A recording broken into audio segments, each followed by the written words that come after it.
balita po ngayon. Nakakaloko.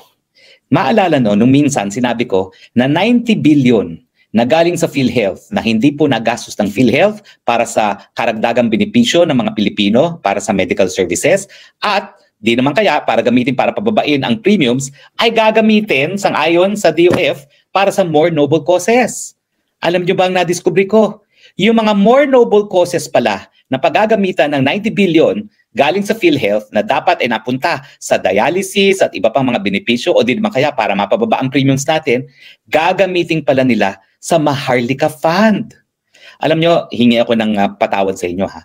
Nung didiscuss yung Maharlika Fund, binigyan ko ng benefit of the doubt ang gobyerno. Kasi sabi ko, wala naman sigurong masama kung magkakaroon tayo ng Maharlika Fund kasi ang totoo lang, hindi tayo maka-invest dun sa mga investment instruments sa labas ng bansa. Kasi nga, may batas na lahat ng mga kita natin dito sa Pilipinas, dito lang invest. So ang sabi ko, yung mga stock market sa Amerika at iba pang lugar na talaga namang mas malalakas kaysa sa Pilipinas, hindi tayo nagbebenepisyo.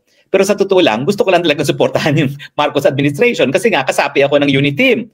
Pero sa totoo lang po, mali din talaga yung naging desisyon ng Kongreso na ang initial na kukuhanan ng pondo ng Maharlika Fund ay yung ating mga pensyon sa GSIS, sa SSS at saka yung pondo ng Land Bank at DBP.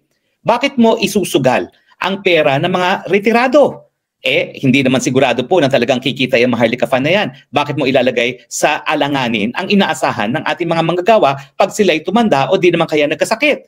In the same way, bakit yung pera ng Land Bank na nakalaan para sa ating mga magsasaka at yung pera ng DBP na nakalaan para sa mga maliit na mga negosyanteng Pilipino, bakit mo rin isisgal sa isang wealth fund? Samantalang, kaya nga binuo yung pondo na yan para matulungan ng mga magsasaka at saka yung mga maliliit na mga negosyante sa atin. Ano ba talaga makikita natin dyan sa Maharlika Fund na yan? Ang argumento kasi, yung mga mayayamang bansa na mayroong mga langis, yan, nagkakaroon sila ng sovereign fund kasi hindi naman forever ang langis. Mauubos din yan, gaya ng malampayan natin na naubos na. So ang teorya, kapag naubos na ang langis, at least meron silang pondo na palalakihin at hindi mawawalan ng kita yung mga mayayamang bansa. Pero ang totoong realidad, kapag ikaw ay naman hindi mayaman at wala kang pera na po pwedeng isugal, kasi sugal yung Maharlika Fund na yan huwag mong ilagay sa alanganin ang pera ng mga retirees, ang pera ng magsasaka, ang pera ng mga maliit na mga negosyante. So sa totoo lang, mali talaga yung Maharlika Fund. Ngayon, pinasama pa nila lalo. Dahil bukod pa pala sa isusugal nila yung pera ng mga magsasaka, ng mga maliliit na mga entrepreneurs at yung pera ng mga retirado natin, pati pondo para sa kalusugan, isusugal din. Uulitin ko po ako ang pangunahing author ng Universal Healthcare. Now, nakasaad po doon na lahat ng pondo ng PhilHealth dapat mapunta yan sa benepisyo ng mga members o di naman kaya para pababain ang premiums. Hindi po yan dapat ibalik sa national coffers dahil hindi po talaga fundraising entity ang PhilHealth. Yan po talaga ay dapat nagbibigay benepisyo dahil lang talagang intention dyan, darating ang punto na malaki na yung pondo at lahat ng sakit at lahat ng gamot ay po pwede nang maibigay ng libre ng Estado. Sa ngayon, kakaunti lang palang talaga yung mga sakit na mayroong mga case rates, no? So meron nga po yan sa dialysis, meron yan sa mga maintenance medicine, pero napakarami pa pong mga sakit na hindi pa po nako-cover. So kung meron silang sobrang 90 billion, dapat ginasta po yan sa karagdagang benepisyo ng mga mahihirap. At sus Mariosep naman, pumunta lang kayo sa kahit anong public hospital, alam ninyo na hindi po mauubusan ng mga nangangailangan ng medical na tulong. O di naman kaya, pababain ang premiums na itong taon na ito ay pinataas pa. Sabi nga ng batas kung merong sobrang pondo, di pababain ang premiums. Ito, sobrang ang pondo, pinataas pa rin ang premiums, walang karagdagang benepisyo at gagamitin pa ngayon sa Maharlika Fund. Labag sa batas yan. Unang-una, yung probisyon ng Universal Healthcare Law na hindi dapat gamitin yan kung hindi para lamang sa benepisyo at para pababain ang premiums. Pangalawa, meron kasi pong probisyon doon na kung hindi ako nagkakamali, 50% ng mga o 60% ng sin taxes dapat gamitin sa Universal Healthcare. At meron din yung probisyon na yung mga kita ng PAGCOR, kalahati at saka kita ng PCSO dapat ibigay din sa Universal Healthcare. Ibig sabihin, talagang sinasubsidize natin ang Universal Healthcare para magkaroon ng mas maraming benepisyo o mas mababang kontribusyon. Hindi po yan dapat gamitin sa sugal gaya ng Maharlika Fund. So labag po yan talaga sa batas. Bagamat alam ko na yung maitim nilang balak na lapain ang pondo ng PhilHealth, ngayon lang po lumabas na napakasama pala nung more noble cause na sinasabi nila. Ito pala ay sa Maharlika Fund. Ano ang basehan ko na ito pala ay gagamitin para sa Maharlika Fund? Ito po may provision ngayon ang 2024 General Appropriation Fund na nagsasabi na excess fund balances of government-owned and controlled corporations can become the funding source for unprogrammed appropriation. At yung unprogrammed appropriation na yun, lumalabas ay Maharlika Fund.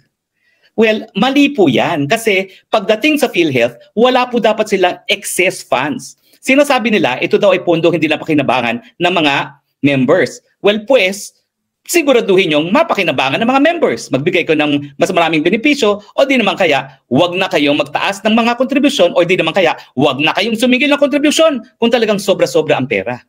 So hindi po dapat ibalik yan sa National Treasury. At more reason, dahil yan po ay para sa kalusugan na ng mga maralita, hindi po dapat isugal yan sa Maharlika Fund.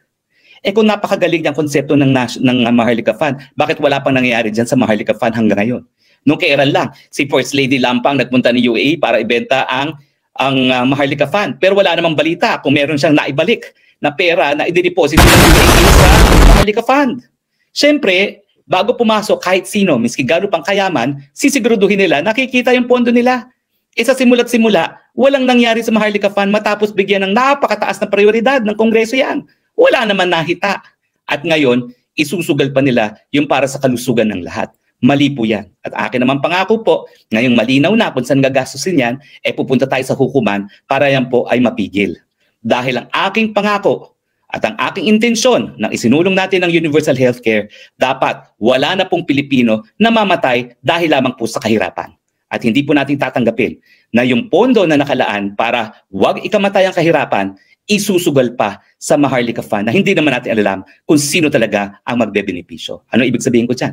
Di ba, yung panahon ng ERAP, ginamit nila yung pera ng GSIS at SSS para pataasin ang stock ng isang kumpanya na lumalabas, pinagkakitaan din ng mga namumuno sa gobyerno. So ganyan ba ang mangyayari ngayon dito sa Maharlika Fund na gagamitin din ang pondo ng mga mamamayan na nakalaan para sa kanilang medical benefits para mapayaman ang ilang tao lamang sa gobyerno? Hindi po tayo papayag. In the same way na naninindigan tayo na hindi tayo pasusupil kahit ano pang paninira ang gawin nila, lalo lang lalakas ang boses natin na dapat itigil na itong adiktadurang Marcos, hindi tayo papayag na yung kaisa-isang batas natin na inalay para sa mga mahihirap ay masalawla ng mga magnanakaw sa adiktadurang administrasyon na ito.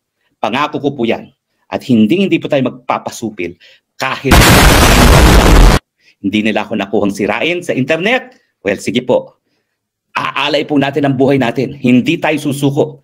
Magsasalita tayo dahil winawalang yan po ang programa ng gobyerno na talaga bang will spell the difference between life or death dun sa mga hihirap. Laban po tayo. Ano pong mga reactions nyo? Pasensya na kayo. Talagang pag universal healthcare, malapit po sa puso ko yan Kasi inalay ko po yan sa nanay ko na talagang namatay na walang ni isang kusing dahil dun sa gastos niya sa kanyang dialysis. Dialysis bago mamatay. Diabetic family po kasi kami.